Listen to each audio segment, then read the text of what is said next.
অন্তর্বর্তী সরকারের উপদেষ্টা পরিষদে এবার শেখ মুজিবুর রহমান ও শেখ হাসিনা সহ শেখ পরিবারের নামে থাকা ১৩টি পাবলিক বিশ্ববিদ্যালয়ের নাম পরিবর্তনের সিদ্ধান্ত গৃহীত হয়েছে। যুব ও ক্রীড়া এবং শ্রম ও কর্মসংস্থান উপদেষ্টা আসিফ মাহমুদ সজীব ভুঁইয়া তার ভেরিফাইড ফেসবুক পেজে বিষয়টি নিশ্চিত করেছে। শিক্ষা মন্ত্রণালয়ের মাধ্যমিক ও উচ্চশিক্ষা বিভাগ এবং বিশ্ববিদ্যালয়ের মঞ্জুরি কমিশন এ তথ্য নিশ্চিত করেছে।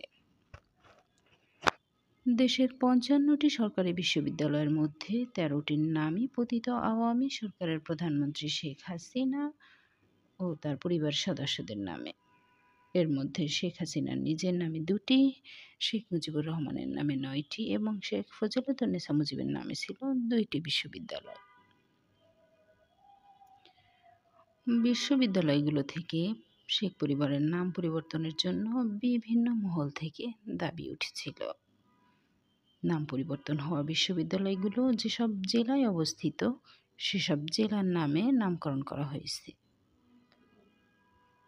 শুধুমাত্র চট্টগ্রামে বঙ্গবন্ধু শেখ মুজিবুর রহমান মেরিটাইম বিশ্ববিদ্যালয়কে মেরিটাইম ইউনিভার্সিটি বাংলাদেশ এবং Bangabandhu Sheikh Mujibur Rahman aviation and aerospace বিশ্ববিদ্যালয়কে এভিয়েশন অ্যান্ড অ্যারোস্পেস বিশ্ববিদ্যালয় নামে নামকরণ করা হয়েছে।